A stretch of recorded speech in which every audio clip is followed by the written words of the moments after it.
Assalamualaikum warahmatullahi wabarakatuh. Selamat pagi, salam sejahtera untuk kita semua ya. Semoga kalian sehat selalu dan selalu dalam lindungan oleh Allah Subhanahu wa taala. Amin. Hari ini kita akan mempelajari tentang tekanan pada zat cair.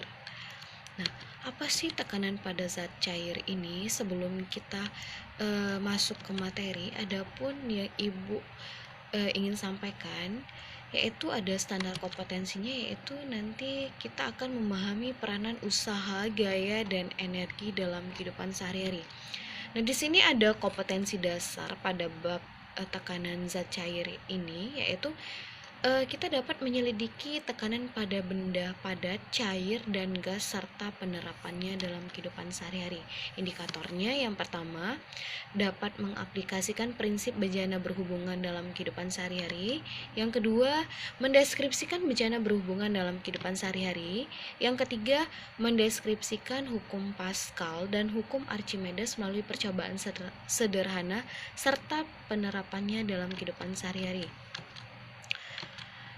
Nah, tekanan hidrostatik. Sekarang Ibu mau tanya dulu, pernahkah kamu menyelam di air? Pasti pernah ya, apalagi yang suka berenang. Nah, apakah di dadamu itu terasa mendapatkan tekanan pada saat menyelam di air? Nah, ternyata di sini ada namanya tekanan hidrostatik. Nah, tekanan yang menekan dadamu itu akibat dari adanya tekanan zat cair itu dinamakan tekanan hidrostatik. Apa sih tekanan hidrostatik itu? Dapat disimpulkan, tekanan hidrostatik adalah tekanan di dalam zat cair yang disebabkan oleh berat benda zat cair. Nah, tekanan zat cair ini dapat dirumuskan sebagai P itu tekanan sama dengan Rho itu massa jenis dikali dengan G itu gaya gravitasi dikali dengan H itu kedalaman, karena dia itu zat cair jadi kedalaman ya, bukan ketinggian. Nah, di sini ada keterangannya di mana P seperti yang Ibu jelaskan tadi adalah tekanan hidrostatik dengan satuannya Newton per meter kuadrat atau Pascal. Rho itu massa jenis zat cair dengan satuan kilogram per meter kubik. G itu percepatan gravitasi dengan satuan meter per sekon kuadrat, dan H itu kedalaman dengan satuan meter.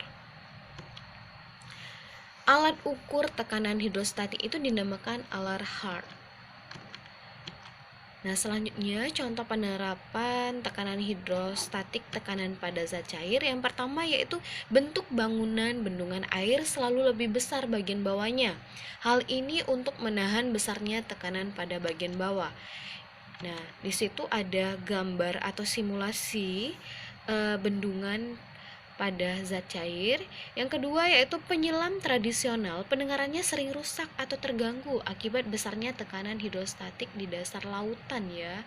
Nah, di situ ada ketika contoh kecilnya saja ketika kita mandi, kalau misalkan mandinya nggak bagus atau nggak teratur, itu ada air yang masuk ke dalam telinga. Nah, kalau keseringan, telinganya akan menjadi terganggu dan rusak. Contoh soal, di sini ada satu contoh soal. Yang pertama yaitu seekor ikan berada di kedalaman 20 cm pada sebuah akuarium. Berapa tekanan hidrostatik yang dialami ikan tersebut? Kalau rho airnya itu sama dengan 1 gram per cm kubik dan gaya gravitasinya itu 980 cm per detik kuadrat.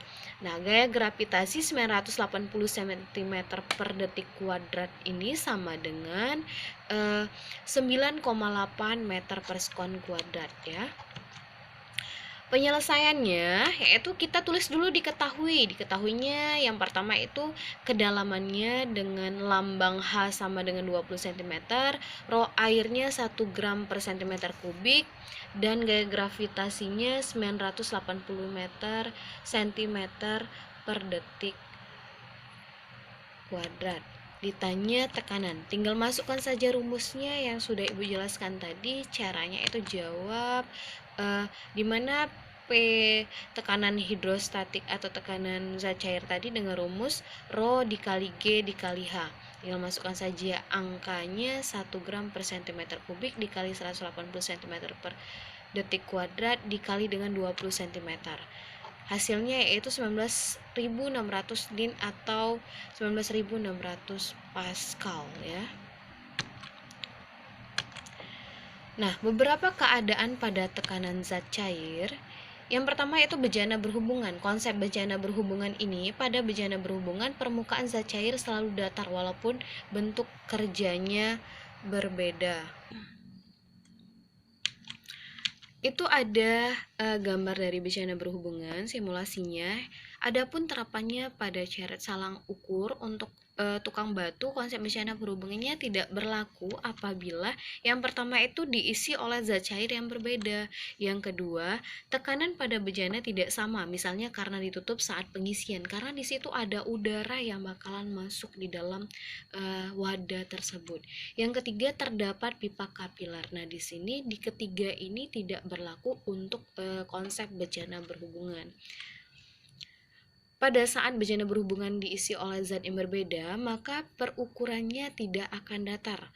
Nah, permukaan yang tidak datar itu antara ujung yang satu dengan ujung lain, ini dimanfaatkan untuk mengukur massa jenis zat cair tersebut. Selanjutnya, mengukur massa jenis zat cair berdasarkan prinsip bejana berhubungan. Tekanan pada minyak itu sama dengan tekanan pada zat cair. Di situ ada gambar konsep bejana berhubungan. Yang pertama itu ada Rho1, massa jenis minyak dengan ketinggian 1. Yang kedua ada ketinggian 2-nya ya, dengan Rho airnya dianggap dengan massa jenis kedua. Di situ ada bidang batas. Jadi minyak sama air itu tidak menyatu dalam konsep bejana berhubungan. Di sini dituliskan tekanan 1 sama dengan tekanan 2. Tekanan 1 itu untuk minyak, sedangkan tekanan 2 itu untuk air ya. Jadi dimasukkan saja rumusnya, Rho1 dikali dengan G dikali H1 sama dengan Rho2 dikali G dikali dengan H2. Karena dia itu gravitasinya sama, jadi gravitasinya habis atau dicoret nantinya, jadi P1 dikali dengan H1 sama dengan P2 dikali H2. Tekanan 1 dikali dengan kedalaman 1 sama dengan tekanan 2 dikali dengan kedalaman 2.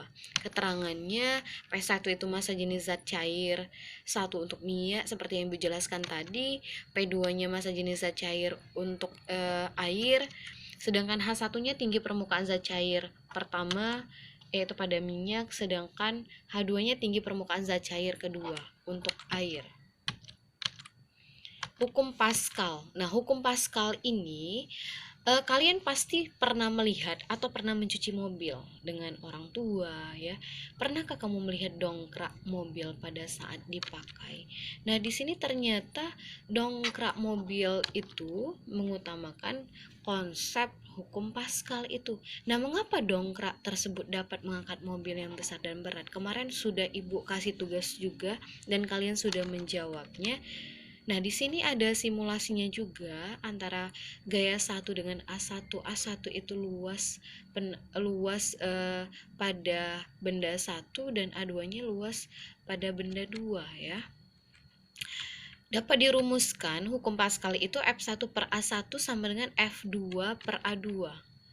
Dengan F1 itu gaya pada torak kecil 1 dengan satuannya Newton, F2-nya gaya pada torak besar, satuannya Newton juga, A1 luas penampang torak kecil, satuannya meter kuadrat ya, A2-nya luas penampang torak besar dengan satuan meter kuadrat juga. Contoh soal, sebuah pompa hidrolik mempunyai luas penampang tabung kecil 5 cm kuadrat dan diberi gaya sebesar 30 Newton. Berapakah besar gaya yang dihasilkan bila luas penampang tabung tersebut 15 cm kuadrat? Nah, kalian tulis dulu diketahui, F1-nya 30 Newton, A1-nya 5 cm kuadrat, A2-nya 15 cm kuadrat, dan F2-nya itu ditanya. Jawab, F1 sama dengan F2 per A1 per A2 ya, F1 per A1 sama dengan F2 per A2. 30 Newton per 5 cm kuadrat sama dengan F2 15 cm kuadrat. Dimasukkan lagi angkanya, F2 dikali 5 cm kuadrat 5 cm kuadrat ini ya sama dengan 30 Newton dikali 15 cm kuadrat. Nah, sama dengan F2 itu sama dengan 450 Newton cm kuadrat. Nah, F2-nya 450 Newton cm kuadrat dibagi 5 cm kuadrat. Karena satuannya itu sama jadinya dicoret. Karena dibagi cm kuadrat dibagi cm kuadrat itu sama dengan 1. Jadi 450 Newton ya dibagi 450 Newton cm kuadrat dibagi 5 cm kuadrat. Karena tadi sudah dicoret jadi satuannya 90 Newton. Karena gaya itu satuannya Newton. Nah, untuk terapan hukum Pascal ini, silakan kalian praktekkan dengan bermain membuat alat peraga. Ya, yang pertama bahan alat yang diperlukan kayu, selang alat suntik, air, mobil mainan, kapas, sambungan T, gergaji, ketam, lem kayu, paku, bor, dan pahat. Ini untuk dicobakan di rumah untuk membuktikan atau menerapkan hukum Pascal. Yang kedua, desain alat, gerak kaki kepiting itu ya, ada simulasinya. Alat peraga S faktor nanti PowerPoint-nya Ibu kirim biar kalian baca sendiri dan dipahami setelah yang Ibu jelaskan.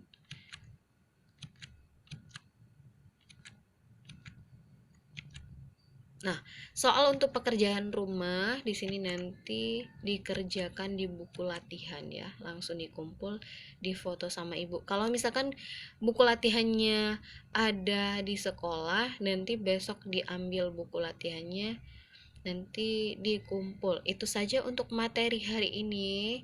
Wassalamualaikum warahmatullahi wabarakatuh.